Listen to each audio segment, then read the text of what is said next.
By fortunate coincidence, the resulting design direction of the new S6 has more than a smidgen of iPhone about. But comparisons are the lowest form of flattery, or however the saying goes. Gone are the nasty plastics of Galaxy past.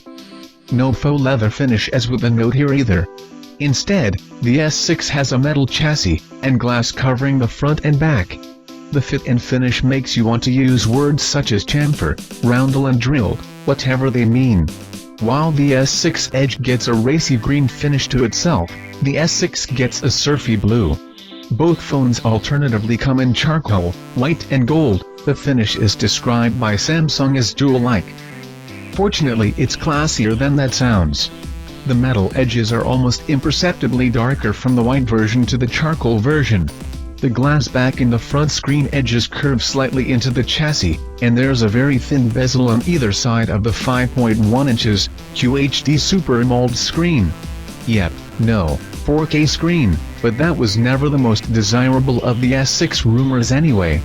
Despite the addition of all this glass and metal, the new S6 is lighter than the outgoing S5, albeit by only an imperial smidge.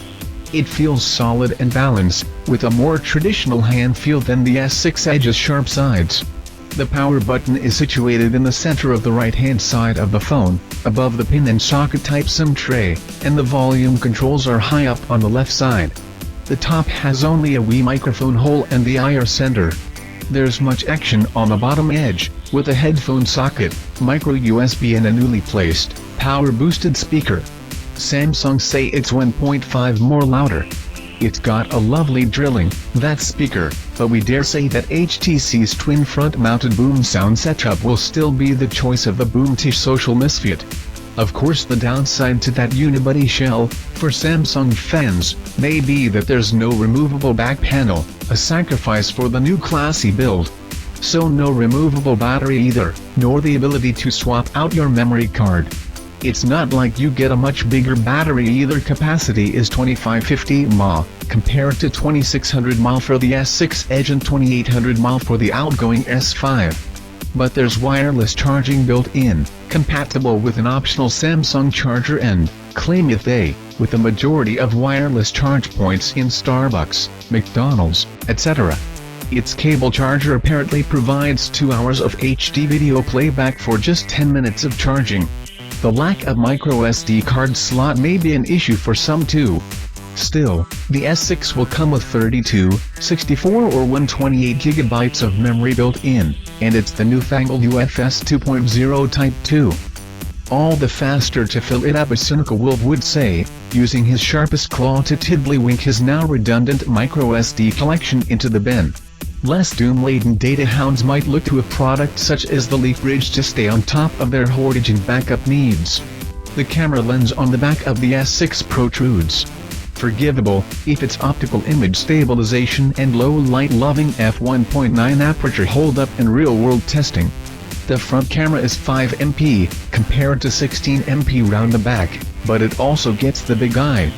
Both are made slightly easier to use by some camera app tweaks that add text identifiers to the previously inscrutable on-screen icons. But, before you begin groaning about Samsung adding yet more depth to its Marmite Effect TouchWiz UI, there's good news. It was at pains to point out that it's taken out a lot of the unnecessary extra steps in the UI. There are now fewer confirmation dialogues, for example. That should make things faster. Or, more accurately, that should clear the way for the 64-bit processor to perform as its efficient 14nm architecture suggests. Helped by 3 GB of special LPDDR4 RAM, which Samsung says is 88% faster than the ridiculous RAM in the S5. There are lots of mays and shoals here, because while impressions can be formed about the look and feel of a phone quite quickly, OS and processor and camera testing take a longer look. And fewer Samsung execs peering over one's shoulder. We'll be getting a review sample very soon. But as an answer to the criticisms thrown at Samsung phones for the past few years, the S6 is a success. It's a desirable, flagship-feeling object. Were it not for the bendy screen smarts of the S6 Edge, we'd be disputing Samsung's enthusiastic use of the word innovation, and no doubt Apple fans will be quick to shout copycat at any form that will receive them. There's a danger, too, that the S6 will simply be the poor man's Essex Edge. We dropped the second 6 inches a hot minute if the Edge was within $100.